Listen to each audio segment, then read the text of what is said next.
ये पहलवान कहते थे कि मैंने 100 बच्चों का शोषण किया, फिर कहने लगे 1000 बच्चों के साथ गलत किया। क्या मैं शिलाजीत की रोटी खाता था? भारतीय कुश्ती महासंघ के अध्यक्ष बृजभूषण शरण सिंह पहलवानों के आरोपों को लेकर जब सफाई दे रहे थे, उसी दौरान ये बातें कही। बीजेपी सांसद बृजभूषण शरण सिंह पर एफआईआर दर्ज होने के बावजूद गिरफ्तारी नहीं हो सकी है।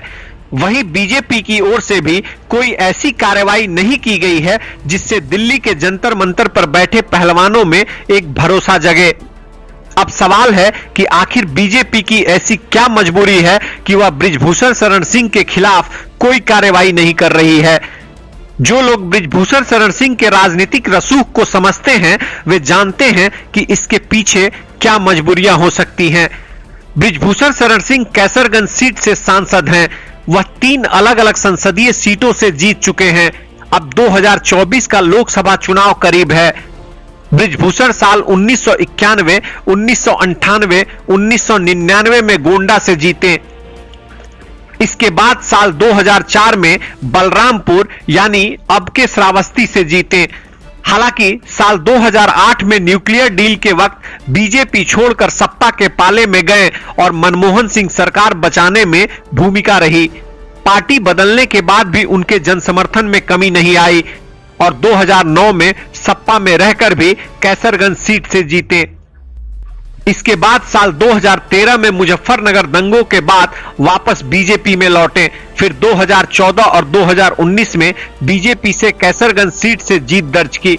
यानी बृजभूषण शरण सिंह का कुल मिलाकर श्रावस्ती, बहराइच, गोंडा और कैसरगंज सीट पर सीधा असर है। बीजेपी के लिए 2024 के लोकसभा चुनाव में एक सीट की बहुत अहमियत है। ऐसे में वह बृजभूषण शरण सिंह के खिलाफ कोई भी कदम उठाने में हिचक रही है। बृजभूषण सिंह पर किसी तरह की कार्रवाई का मतलब है कि सवर्णों की नाराजगी मोल लेना।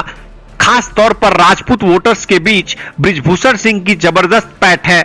देवरिया, गोरखपुर, संत कबीर नगर, बस्ती, गोंडा, बहराइच जैसे इलाकों में राजपूत वोटर्स की संख्या ज्यादा है। कहने का मतलब है कि राजपूत वोटर्स की नाराजगी बीजेपी को भारी पड़ सकती है। बृजभूषण सिंह राम मंदिर आंदोलन के दौरान आडवाणी की रथ यात्रा में अयोध्या और आसपास के इलाकों में सक्रिय रहे थे। इस तरह उनकी एक हिंदुवादी छवि भी बनी हुई है।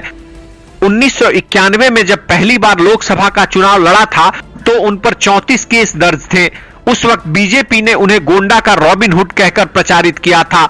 एक सच यह भी है कि बृजभूषण शरण सिंह पर बीजेपी एक्शन लेती है तो उसके ऊपर राजनीति के अपराधीकरण को लेकर सवाल उठने लगेंगे। ऐसे में उन सांसदों पर भी विपक्ष आक्रामक होगा जो दागी हैं और उनके ऊपर छोटी या बड़ी अदालतों में केस चल रहे हैं। एडीआर की रिपोर्ट के अनुसार बीजेपी के 303 सांसदों में से 116 सांसदों पर क्रिमिनल केस है।